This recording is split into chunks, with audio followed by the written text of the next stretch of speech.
Welfare group of కంపెనీల అవకతవకలపై YCP నేత మల్ల విజయప్రసాద్ ఇళ్లు కార్యాలయాలపై ఈడీ పంజా విసిరింది.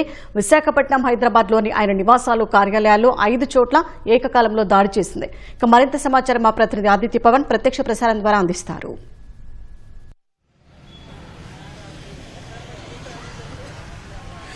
షాహీన్, విశాఖపట్నం వైసీపీ పశ్చిమ నియోజకవర్గ సమన్వయకర్త డాక్టర్ మల్ల విజయప్రసాద్ నివాసం మీద ఈడీ అధికారులు సోదా నిర్వహిస్తున్నారు.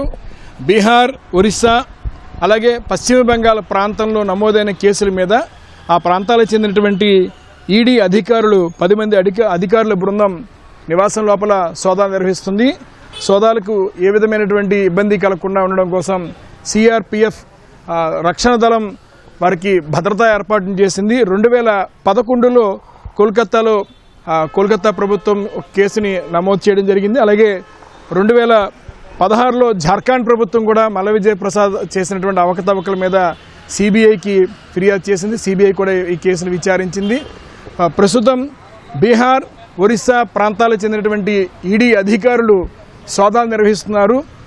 పెద్ద ఎత్తున ఒకటి స్థిరాస్తి సంబంధించిన అంశంలో అవకతవకలు చేయడం, రెండవది నమ్మశక్యం కాని వడ్డీలు చెప్పి పెద్ద సంఖ్యలో ప్రజల్ని మోసం చేసినటువంటి కేసు 2 కేసులు నమోదు. ఇప్పటికే ఒక సిబిఐ కేసు ఉంది. అలాగే 2021లో ఒరిస్సా సిఐడి కూడా కేసు నమోదు చేసి దర్యాప్తు చేసింది. ప్రస్తుతం ఈడీ అధికారులు దర్యాప్తు చేస్తున్నారు, సోదాలు నిర్వహిస్తున్నారు. 10 మంది ఈడీ అధికారులు సీతమ్మధారలోని విజయప్రసాద్ నివాసం వద్దకు వచ్చి సోదాలు నిర్వహిస్తున్నారు. ఎక్కువ వడ్డీలు చెప్పి ప్రజలకు ఎక్కువ వడ్డీలు ఇస్తామనేటువంటి అంశాన్ని చెప్పి పెద్ద మొత్తంలో ప్రజలను మోసం చేసేటువంటి ప్రధాన అభియోగం మీద కొంత ఈడీ విచారణ చేస్తోంది. ప్రస్తుతం బీహార్ చెందినటువంటి అధికారులు అలాగే ఒరిస్సా చెందినటువంటి అధికారులు కూడా కొంతమంది ఈడీ అధికారులు ఈ కేసు విచారణ చేస్తున్నారు.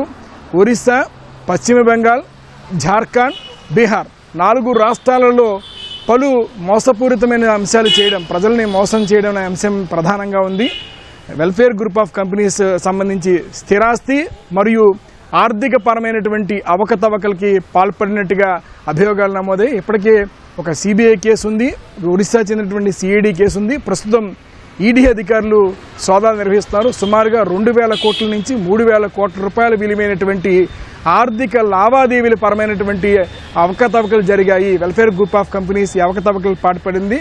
వెల్ఫేర్ గ్రూప్ ఆఫ్ కంపెనీస్ చెందినటువంటి చైర్మన్గా మల్ల విజయప్రసాద్ నివాసం మీద సోదాలు నిర్వహిస్తున్నారు. 10 మంది అధికారులు ఉదయం నుంచి కూడా సోదాలను కొనసాగిస్తున్నారు. గతంలో కూడా ఇతర రాష్ట్రాల్లో నమోదైనటువంటి కేసులు వాటన్నిటినీ కూడా ఇందులో భాగంగా ఈడీ స్వీకరించింది. హైదరాబాద్లోను, విశాఖపట్నంలో కూడా ఏకకాలంలో 5 ప్రాంతాల్లో ఈ సోదాలు నిర్వహిస్తున్నారు. ఈడీ అధికారుల బృందం 2 వాహనాల్లో ఈ ప్రాంతానికి చేరుకుని మొత్తం 10 మంది ప్రస్తుతం సోదాలని కొనసాగిస్తున్నారు. అయితే ఈడీ ఈ కేసుని విచారణ చేస్తున్న సమయంలోనే ఇతర రాష్ట్రాల్లో నమోదైంది. ఎందుకంటే పశ్చిమ బెంగాల్లో 2011లోను, అలాగే జార్ఖండ్లో 2016లోను, 2021లో ఒరిస్సా సిఐడి ఈ కేసులన్నీ కూడా వీటన్నింటి కూడా క్రోడీకరించుకుని ఈడీ అధికారులు సోదాలు కొనసాగిస్తారు. ప్రస్తుతం వైసీపీ పశ్చిమ నియోజకవర్గ సమన్వయకర్త, గతంలో కూడా వైసీపీ ప్రభుత్వ సమయంలో ఆంధ్రప్రదేశ్ విద్యా మౌలిక సదుపాయాల సంస్థ చైర్మన్ పదవిని కూడా మల్ల విజయప్రసాద్ కొనసాగించారు. ప్రస్తుతం వైసీపీ విశాఖ పశ్చిమ నియోజకవర్గ